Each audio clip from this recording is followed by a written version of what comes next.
साहब खैरपुर जो घुमाए फौरी तौर ते गश्त में आउट थियो अप डाउन गश्त कयो जीअं कोई बि नाखुश गलार वाक़ियो पेश न अचे कंट्रोल मुआविन प्रयास जल्दी में नफ़री मोकिलियो हिते मूंसां रखल आहे जे मुक़ाबिलो जल्दी में नफ़री कराजल जी तमाम कंसर्न नोट करे वठो मुआविन section B section Shah Hussain Shah Latif 1 जी नफ़री करी राखा लांडी ते मुआविन बयान की रिपोर्ट कयो एनकाउंटर शुरू थी हुआ है।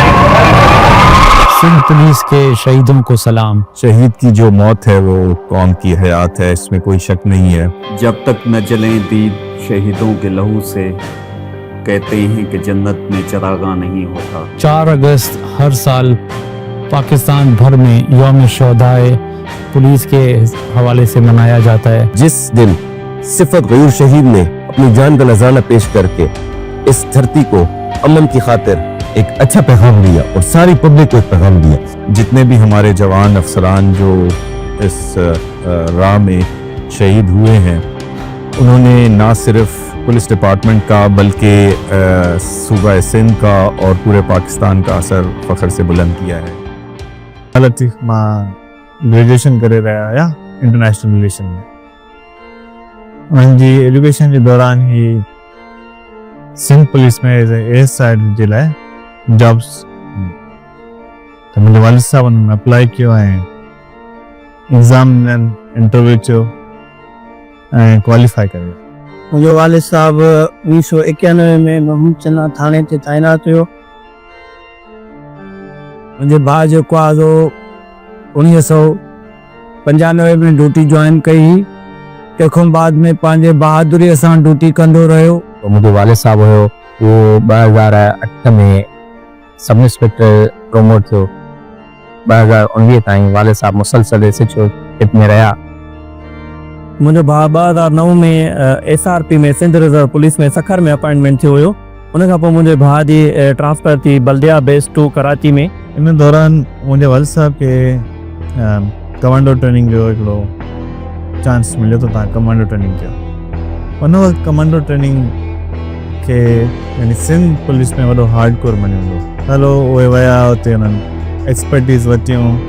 ट्रेनिंग जे दौरान मोटी आया ऐं उन्हनि ट्रेनिंग वारी जेके बि एक्सपर्टीज़ हुयूं फील्ड में यूज़ करणु शुरू कया। 2005 में फर्स्ट टाइम मुंहिंजी पोस्टिंग थी बतौर IO PS A सेक्शन ते। उन वक़्तु शहीद मोहम्मद साहब भी एक सुठो इन्वेस्टिगेशन ऑफिसर उते मुक़ररु हो। वो तमामु बहितरीनु पुलिस ऑफिसर हो। हू लॉ नोइंग ऑफिसर हो ऐं पंहिंजा जेके बि केस फाइल्स हूंदा आहिनि इवन जेके FIR जो ड्राफ्ट हूंदो उहो बि ख़ुदि पाण लिखाईंदो ऐं इलाही सारो धाड़ेलनि सां मुक़ाबला कंदो रहियो। चोरनि जे लाइ ईअं हुयो जीअं माना मुजरिम सां नफ़रत हूंदी हुअसि, चोर सां नफ़रत हूंदी हुअसि, जहिड़ो हूंदो। मुंहिंजी बबलो तैनाती दौरान सैयद हुसैन अली शाह असांजे मोबाइल ते ड्राइवर हुयो। मां वॾो मुंहिंजो मोते हुयुसि। वालिद साहब जी ज़िंदगीअ में इलाही कुझु सिखण खां मिलियो उन्हनि खां। मुंहिंजे वालिद साहब अंदरि तमामु नफ़ीस इंसान आहिनि, बहादुर इंसान। हर महकमो 2 तरह जे माण्हुनि ते हलंदो आहे। हिकिड़ा माण्हू उहे आहिनि जेके महकमे जे नाले ते हलंदा आहिनि ऐं हिकिड़ा माण्हू उहे आहिनि जिन जे नाले ते महकमो हलंदो आहे। गुलाम मुर्तज़ा मीरानी साहब जो शुमार उन्हनि माण्हुनि में हुयो जिन जे नाले ते महकमो हलंदो आहे। बाबा साईं सिंध जे काफ़ी मुख़्तलिफ़ थाननि ते बि रहियो, उते मुक़ाबला बि कंदो रहियो, दिलेरी सां उन्हनि सां विढ़ंदो रहियो, दहशतगर्दनि सां, धाड़ेलनि सां। इन ई दौरान वरी 2004 में उन्हनि यूनाइटेड नेशन जा पीस कीपिंग मिशन थींदा आहिनि। उन्हनि मिशन्स में 2 भेरे उन्हनि पार्ट वरितो ऐं हिकु भेरे उहे इंडोनेशिया विया ऐं ॿिए भेरे ईस्ट तिमोर विया। बबले थाणे जी जुरिडेक्शन जेका आहे कचे सां लॻे थी, उते धाड़ेलनि जी काफ़ी मूवमेंट हूंदी। हिकु न ॿिए ॾींहुं एनकाउंटर थींदो, पर उन में हे बहादुरी मुज़ाहिरो करे असांजे ॿिए स्टाफ सां गॾु मुक़ाबिलो कंदो। सिंध जे मुख़्तलिफ़ अज़ला में तक़रीबन 30 खां अबो थाणनि ते SHO रहिया। वरी मुर्तज़ा मीरानी साहब जो सां मुंहिंजो ॿीहर जेको टाकरो थियो उहो थियो सन 2018 में ज़िला शिकारपुर में। जंहिं वक़्तु मुंहिंजी पोस्टिंग हुते एज़ अ SHO अमरोट हुई ऐं मुर्तज़ा मीरानी साहब जन जी पोस्टिंग हुई SHO लकी गुलाम शाह। कचे जे तरफ़ वञे पियो त बाबा जो एक्सीडेंट थी पियो। हुते कुझु पाण बाबा ज़ख़्मी थियो, कुझु हुनजा सिपाही ज़ख़्मी थिया हुया। उन खां बाद में काफ़ी टाइम बाबा बिस्तर ते हुयो। SI थियण खां पोइ उन्हनि खे हार्ड कोर एरियाज़ में ट्रांसफर थियण लॻा। हार्ड कोर एरिया में लॉ एंड ऑर्डर सिचुएशन थोड़ी ॾुखी हूंदी आहे। मंथली बेस ते असांजी परफॉर्मेंस एवेल्यूएशन प्रोफार्मा ते हिकिड़ी मीटिंग थींदी हुई जंहिंमें हर SHO जंहिंजी आउटस्टैंडिंग परफॉर्मेंस हूंदी हुई उनखे रिवार्ड ॾिनो वेंदो हुयो। ऐं मूंखे यादि नथो पए त इन दौरान 8-10 महीननि जो पीरियड हुयो, को हिकिड़ो महीनो अहिड़ो गुज़रियो हुजे जंहिंमें मुर्तज़ा मीरानी साहब जन खे रिवार्ड न मिलियो हुजे। हर दफ़े परफॉर्मेंस में मुर्तज़ा मीरानी साहब जन टॉप कंदा हुया। वरी उन खां बाद में बाबा जॾहिं सही थियो त पोइ वरी बाबा खे छोले शहर में बाबा जी पोस्टिंग हुई, उते बि बाबा साईं रही आयो। अच्छा, हिकिड़ो फियर जो एलिमेंट हमेशह रहियो इन दौरान जॾहिं हार्डकोर एरिया में उन्हनि कमु कयो। वो काफ़ी अरसे खां बाद में इन पंहिंजो बतौर SHO ही पोस्ट थियो B सेक्शन ते, जिते हिन पंहिंजो बहादुरी सां काफ़ी मुक़ाबला कया ऐं तमामु सुठो पुलिस डिपार्टमेंट में नालो कमायो। जॾहिं उते थी त एज अ फैमिली असांखे इहो थोरी हिकिड़ी सिक्योर फील पिया कयूं त हाणे यानी हे सिटी आहे, पंहिंजो शहर आहे, फैमिली खे टाइम मिलंदो ऐं हर शइ सही हूंदी आहे, पर ईअं न हुयो। 9 सितंबर रात जा तकरीबन 12 बजे। That was the dark day of my life. TV खोली ते में ब्रेकिंग न्यूज़ हले पई त कराची इंटरनेशनल एयरपोर्ट ते ब्लास्ट थिया। 5/4/2011 में ईदन साहब जेको आहे सो गॾु हुयो साईं जन सां। ये दौरान गश्त मोबाइल में हुआ, इन्हनि खे इंफॉर्मेशन मिली त 2 वारी आहिनि जेके कंहिं कार में वञनि था पिया। साल 2009 जी ॻाल्हि आहे जंहिंमें उनखे का इंफॉर्मेशन मिली क्रिमिनल जी, फैज़ाबाद विया जिते अचानक इनकाउंटर थी वियो ऐं उते इहा हिकिड़ी कॉल आई, ख़बर पई, फैमिली वई त अवल हॉस्पिटल में पहुतो, अञा अचनि त गाॾी में हुया। 2019 में फरवरी जे महीने में मुर्तज़ा साहब जन जी रेट हुई राउटी जे इलाइक़े में, जेको एरिया घोटकी सां परे साइड दरिया सां मिले थो पियो। मुनीर मिसाणी बदनाम ज़माना डाकू आहे, हिकिड़ो बदनाम ज़माना ॾुआरी आहे।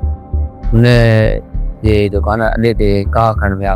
उते जंहिं महिल ब्रेकिंग न्यूज़ हले पई, मूं उते ॾिठो त मुंहिंजे ब्रदर जी जेका भाउ आहे, मुंहिंजे ब्रदर खे साओ धाॻो पातल हुयो ऐं हुनखे रिंग पातल हुई ऐं मूं उते सुञातो त बिल्कुलु ई मुंहिंजो भाउ आहे। ऐं जॾहिं मुंहिंजो वालिद साहबु महमूद चना थाणे ते तैनात हुयो, उते पोइ राति जे गश्त में पंहिंजे अमले सां गॾु वञी रहियो दरिया साइड। अहिड़ी बाईपास खां अॻियां वारस गंभीर रोड ते गश्त दौरान जेको आहे सो धाड़ेलनि जो मुक़ाबिलो थी वियो। एज़ पर रूल हिकु APC ॿी APC खे कवर कंदी आहे, जेका फ्रंट में APC हली रही हुई, उन वालिद साहब अंदरि बि हुयो त जेके धाड़ेल हुया उन्हनि वटि एंटी एयरक्राफ्ट गन हुयो। हिकु उन वक़्तु मुंहिंजे ख्याल में ASI हुयो ऐं हुन ॿियो जेको हेड कांस्टेबल हुयो। हेड कांस्टेबल खे हिकु बुलेट लॻी हुई पेर में, ASI हुयो हुनखे 2 बुलेट्स लॻल हुयूं इन थाए। उन मुहारे अटकाइण जे दौरान मुंहिंजो ब्रदर उते शदीद ज़ख्मी थियो, उनखे हैंड ग्रेनेड बम लॻो हुयो। वालिद साहब वारा जीअं विया, जीअं पहिरीं APC दाख़िल थी हुन हमलो थी वियो। उते रेड जे दौरान जो धाड़ेल सां मुक़ाबिलो थी पियो, जिन में पुलिस ते उन्हनि रॉकेट लॉन्चर्स वग़ैरह बि फायर कया। सुबुह जो 5 बजे 5 खां 6 बजे उन्हनि जी सर्जरी कई वई, जंहिंमें बुलेट्स वग़ैरह कढी। तेॾी महिल असां फौरन कराची निकितासीं। 11 बजे असां उते सुबुह जो माना पुगाऊं। उन गाड़ी जो उन्हनि पीछो कयो, पीछो कंदे ॾोहारनि सां हिन जो दुबदो मुक़ाबिलो थी वियो। भाऊ जन फायरिंग करे गाॾीअ जे क़रीब वञी पहुता त हिकिड़ो धाड़ेल उते रहियल हुयो, जंहिं गोली मुंहिंजे भाउ कई। उते उन धाड़ेलनि सां मुक़ाबिलो कयो, आम्हूं साम्हूं धाड़ेलनि सां मुक़ाबले में मुंहिंजे वालिद साहब खे फायर लॻो। बट द मेजर डैमेज जेको जंहिं बुलेट ॾिनो नी, उहो उन्हनि जे जेके लिवर खे डैमेज कयो, जेको लिवर जी उन टेक्नोलॉजी पाकिस्तान में न हुई। मुंहिंजे वालिद साहब खे हिकु गोली क्रॉस थी वई, उहा लॻी सीने में, उहा गोली क्रॉस थी वई। उन खां बाद में जेको आहे हिकु गोली मां खे ज़ख़्मी करे छॾियो। सिर्फ़ु हिकिड़ी शइ जो इंसान बॉडी कंट्रोल में अचे, पंहिंजो स्टेबल करे, त असां हिन खे वालिद साहब खे हितां खणी मूव कयूं कराची में। मुंहिंजो जेको ब्रदर आहे उहो आगा खान जे ICU में उते पियो हो। उनजा काफ़ी माना मां ॾिठो मुंहिंजो ब्रदर माना काफ़ी इलाही ज़ख्मी आहे। साउथ सिटी में या आगा खान में त उते बहितर सर्विसिस आहिनि, बहितर टेक्नोलॉजी आहे। मुंहिंजो ब्रदर उते 6 खां 7 महीना उते हुन में ट्रीटमेंट हुयो, जंहिंमें DRD पीर मोहम्मद शाह साहब इलाही असां सां सहकार कयो। पर इहो कुदरत खे इहो मंज़ूर न हो, त कुदरत कुझु ॿियो प्लान कंदी आहे, तव्हां कुझु ॿियो प्लान कंदा।